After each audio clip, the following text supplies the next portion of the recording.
ನಿನ್ನೆ ಶೆಟ್ರಂಗಡಿಲಿ ಅಕ್ಕಿ ಬೇಳೆ ಎಣ್ಣೆ ತಂದಿದ್ದೆ, 530 ರೂಪಾಯಿ ಆಗಿದೆ. ಫಸ್ಟ್ ಹೋಗಿ ಕೊಟ್ಬಾ ಇದರಲ್ಲಿ. ಸರಿ. ಹೋಗು. ಅಪ್ಪ, ನಮ್ಮ ಮಾರ್ಕೆಟಲ್ಲಿ ರಂಗಪ್ಪಜ್ಜ ಅಂತ ಒಬ್ರು ಇದ್ದಾರೆ. ಅವ್ರಿಗೂ 2 ವರ್ಷದಿಂದ ಹಿಂಗೆ ಆಗಿತ್ತಂತೆ ಕಾಲು. ಅವಾಗ ಇದೇ ಎಣ್ಣೆ ಹಚ್ಚಿ ಮಸಾಜ್ ಮಾಡಿದ್ರಂತೆ ಒಂದು 3 ತಿಂಗಳು. ಇವಾಗ ಪರವಾಗಿಲ್ಲಪ್ಪ, ಸ್ಟ್ಯಾಂಡ್ ಹಿಡ್ಕೊಂಡಾದ್ರೂ ನಡೀತಾರೆ. ಅದಕ್ಕೆ ನಾನು ಅದೇ ಎಣ್ಣೆ ತಂದುಬಿಟ್ಟೆ. 300 ರೂಪಾಯಿಗೆ 200 ml.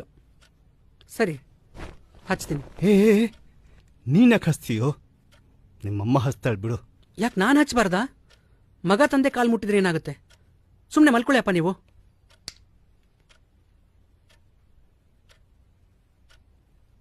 ಈ ಕಾಲು ನಮ್ಮ ಸಂಸಾರದ ಭಾರನ ಹೊತ್ತಿರೋ ಕಾಲು. ಈ ಕಾಲು ನಮ್ಮ ಜೀವನದ ಬಂಡಿನ ನಿರಂತರವಾಗಿ ಎಳೆದಿರೋ ಕಾಲು. ಬರೀ 1 ವಾರ ಕೆಲಸಕ್ಕೆ ಹೋಗಿರೋ ನನಗೆ ಇಷ್ಟೊಂದು ಸುಸ್ತಾಗ್ತಿದೆ. ಇನ್ನು 30 ವರ್ಷ ಕಷ್ಟಪಟ್ಟಿರೋ ಈ ಕಾಲುಗಳು ಅದೆಷ್ಟು ದಣದಿರಬೇಡ. ಅದಕ್ಕೆ ಈ ಕಾಲುಗಳು ಈಗ ಹೀಗೆ ಮಲಗಿರೋದು. ಅಪ್ಪ ಅಪ್ಪ, ನಮ್ಮನ್ನು ಸಾಕೋಕೆ ಈ 30 ವರ್ಷ ನೀವು ಅದೆಷ್ಟು ಕಷ್ಟ ಅನುಭವಿಸಿರ್ಬೇಡ. ಯಾಕೋ ಸಂಜು? ಅದೆಷ್ಟು ಅವಮಾನ ಎದುರಿಸಿರ್ಬೇಡಪ್ಪ. ಆದ್ರೂ ನೀವು ಒಂದಿನೂ ನಮ್ಮ ಮುಂದೆ ಯಾವ ನೋವನ್ನು ತೋರಿಸ್ಕೊಳ್ದೆ ನಗನಗುತ್ತಾ ಇದ್ರಿ. ಯಾವುದಕ್ಕೂ ಕಡಿಮೆ ಮಾಡದೆ ನನ್ನ ಒಬ್ಬ ರಾಜ್ಕುಮಾರ್ ಅಂತರ ಬೆಳೆಸಿದ್ರಿ. ಯಾರ ಮುಂದೆನೂ ಕೈ ಜಾಸ್ತಿ ನನ್ನ ಒಬ್ಬ ಸ್ವಾಭಿಮಾನಿ ತರ ಸಾಕಿದ್ರಿ. ಎಷ್ಟು ಗ್ರೇಟ್ ಅಪ್ಪ ನೀವು, ಎಷ್ಟು ಗ್ರೇಟ್ ಅಪ್ಪ. ನಿಮ್ ಋಣ ನಾನು ಹೆಂಗ್ ತೀರಿಸ್ಲಪ್ಪ?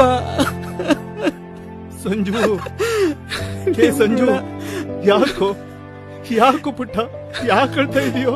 ನಿಮ್ ಋಣ ಹೆಂಗ್ ತೀರಿಸ್? ಲಕ್ಷ್ಮಿ, ಲಕ್ಷ್ಮಿ, ಏನಾಯ್ತ್ರಿ? ನೋಡೆ. ಯಾಕೋ ಸಂಜು, ಸಂಜು, ಯಾಕೋ ಮಗನೇ? ಅಮ್ಮ, ನಾನು ಎಷ್ಟು ಅದೃಷ್ಟವಂತನಮ್ಮ. ಯಾರೋ ಒಬ್ರು ಹೇಳ್ತಾರೆ, ಅಪ್ಪ ಅಮ್ಮ ಇರುವಾಗ ನಮಗೆ ಅವ್ರ ಬೆಲೆ ಗೊತ್ತಾಗಲ್ಲ, ನಮಗೆ ಅವ್ರ ಬೆಲೆ ಗೊತ್ತಾಗೋಷ್ಟರಲ್ಲಿ ಅವರೇ ನಮ್ಮ ಜೊತೆ ಇರಲ್ಲ ಅಂತ. ಆದ್ರೆ ನಾನೆಷ್ಟು ಅದೃಷ್ಟವಂತ ಅಂದ್ರೆ, ನೀವಿಬ್ರು ನನ್ನ ಜೊತೆ ಇದ್ದಾಗ್ಲೇ ನನಗೆ ನಿಮ್ ಬೆಲೆ ಗೊತ್ತಾಗಿದೆ. ನಾನೇನಾದ್ರೂ ಒಬ್ಬ ಚಕ್ರವರ್ತಿ ಆದ್ರೆ ಸಮಾಜ ದೃಷ್ಟಿಗೆ ನಾನೊಬ್ಬ ಚಕ್ರವರ್ತಿ, ಆದ್ರೆ ನಿಮ್ ದೃಷ್ಟಿಗೆ ಅವಾಗ್ಲೂ ನನ್ನ ಮಗನೇ. ಅದೇ ನಾನೇನಾದ್ರೂ ನಿಷ್ಪ್ರಯೋಜಕ ಆದ್ರೆ ಸಮಾಜ ದೃಷ್ಟಿಗೆ ನಾ 0, ಆದ್ರೆ ನಿಮಗೆ ಅವಾಗ್ಲೂ ನನ್ನ ಮಗನೇ. ಯಾಕೋ ಸಂಜು, ಯಾಕೋ ಏನೇನೋ ಮಾತಾಡ್ತಿದೀಯಾ? ಯಾರಾದ್ರೂ ನೋಯಿಸಿದ್ರೇನೋ? ನಾನ್ ಸಣ್ಣವನಿದ್ದಾಗ ನನಗೆ ಹೊಟ್ಟೆ ತುಂಬಾ ತಿನ್ಸಿ ನೀವು ಹೊರೆ ಹೋಟೆಲ್ ಮಲಗಿದ್ರಿ.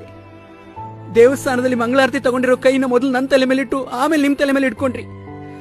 ಹಬ್ಬ ಬಂದಾಗ ನನಗೆ ಹೊಸ ಬಟ್ಟೆ ತೊಡಿಸಿ ನೀವು ಹಳೆ ಬಟ್ಟೆ ತೊಟ್ಕೊಂಡ್ರಿ.